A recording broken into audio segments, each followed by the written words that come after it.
दुर्योधन ने कहा सुई की नोक के बराबर भी नहीं देंगे। जब अन्याय की यह पराकाष्ठा हो जाती है तब दोबारा ब्रह्मांड दिखाया था भगवान कृष्ण ने विकराल रूप में।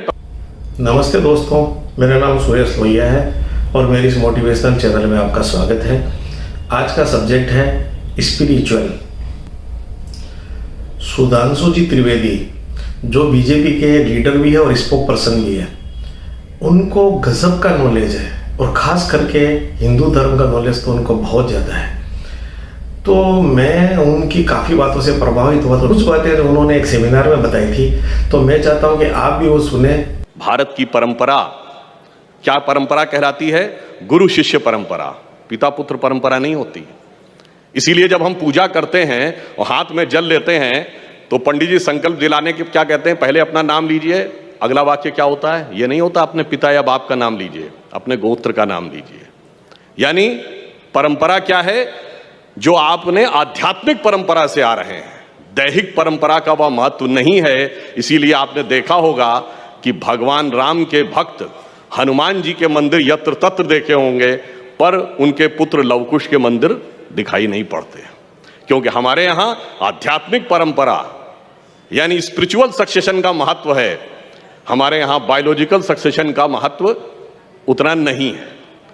और जब हनुमान जी की चर्चा आती है तो याद आता है सबसे पहले इस धरती पे खड़े होके हनुमान तेहि परसा करि पुनि कीन प्रणाम और राम काज कीने बिनु मोहि कहाँ विश्राम।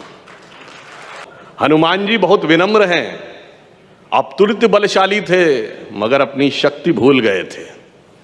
आप लोगों को वो प्रसंग ध्यान होगा जब हनुमान जी जाते हैं सीता माता के पास और कहते हैं कि बस 1 माह के अंदर हम लोग आएंगे भगवान राम के साथ वानर सेना लेकर और आपको छुड़ा कर ले जाएंगे। तो सीता जी क्या कहती हैं सुत कपि सब तुम ही समाना, जातु धान अति भट बलवाना। भाई वानर तो तुम्हारे जैसे हैं और ये राक्षस तो बहुत शक्तिशाली हैं। तो आगे वो कहती हैं मोरे हृदय परम संदेहा, इसलिए मेरे मन में संदेह है। और जैसे ही वो कहती हैं मोरे हृदय परम संदेहा, तो हनुमान जी क्या करते हैं? सुनि कपि प्रकट कीन निज देहा। और देह क्या थी?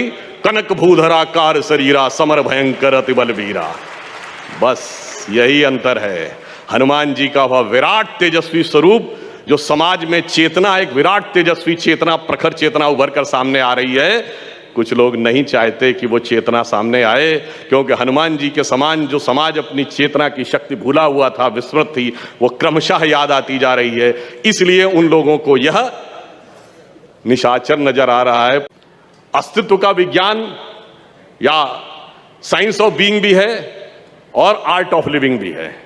साइंस ऑफ बीइंग क्या है?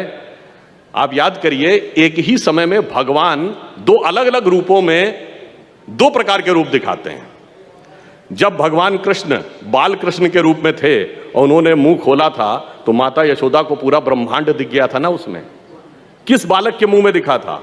वो मोहक बाल कृष्ण, जिनके लिए कवि रसखान सैयद इब्राहिम रसखान ने लिखा है, जाहि अनादि अनंत अखंड अछेद अभेद सुवेद बतावें और ताही अहीर की छोहरियां छछिया वर छाछ पे नाच नचावें। मगर वही कृष्ण जब न्याय के लिए खड़े हुए और पांडवों के पास गए और उन्होंने कहा दुर्योधन की सभा में कि देना है तो आधा राज्य देना चाहिए, न्याय तो ये कहता है, परंतु यदि